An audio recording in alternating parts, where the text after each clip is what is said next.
জি, সালাম আলাইকুম। এটা হচ্ছে নদীর একদম শেষ প্রান্ত, অর্থাৎ মওজুদ চৌধুরী হাট বাজার থেকে দুই পাড় দিয়ে যেই পাড়টা গেছে, এই পাড়ের নদীর শেষ প্রান্ত হচ্ছে এটা।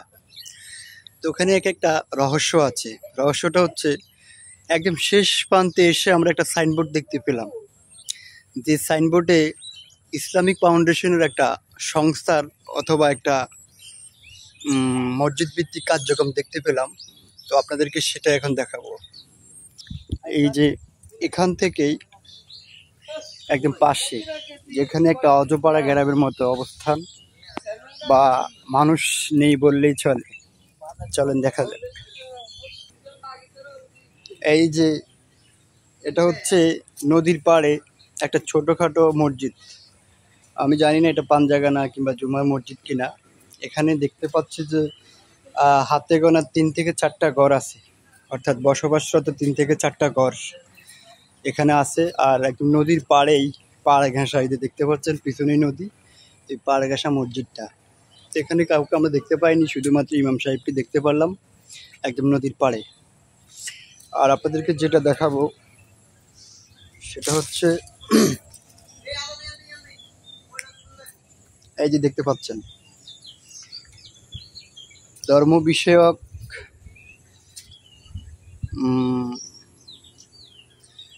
ধর্ম বিষয়ক মন্ত্রণালয় কর্তৃক মসজিদ ভিত্তিক শিশু ও গণশিক্ষা কার্যক্রম।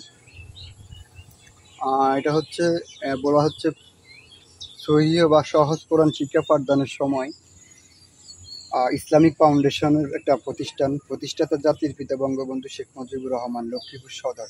যদিও লেখাটা প্রতিষ্ঠাতা জাতির পিতা মুছে দিয়েছে, বঙ্গবন্ধু শেখ মুজিবুর লেখা আছে।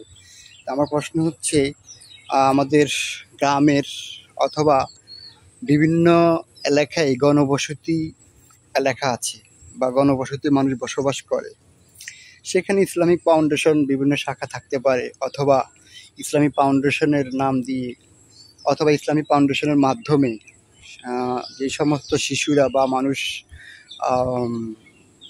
অর্থাৎ কোনো প্রাতিষ্ঠানিক দিতে পারছে না বা শিশুদেরকে পড়াশোনা করাতে পারতেছে না, সেখানে এই ফাউন্ডেশনগুলো খুবই কম দেখা যাচ্ছে, বা গ্রাম অঞ্চলে এখন নাই বললে খুবই কম।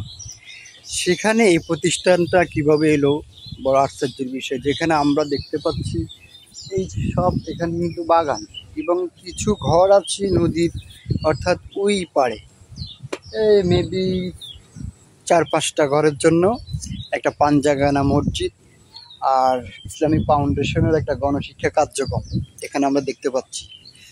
তো যদি এটা মুসলমানদের জন্য অথবা গণশিক্ষার জন্যই ব্যবহৃত হয় তো ভালো।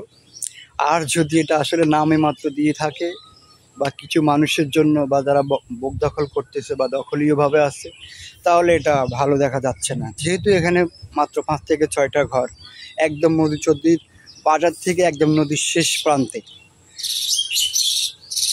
এই প্রান্তে আসতে হলে আপনাকে অনেক 1.5 থেকে 2 কিলো হেঁটে আসতে হবে। এই যে দেখতে পাচ্ছেন পিছনে চরের জায়গা বা নদীর পাড়, এবং এখানে বিভিন্ন জলাশয় বা মাটি কেটে পুকুর করা হয়েছে বা দিঘির মতো করা হয়েছে। তো আজকে এই পর্যন্তই, ধন্যবাদ, আসসালামু আলাইকুম।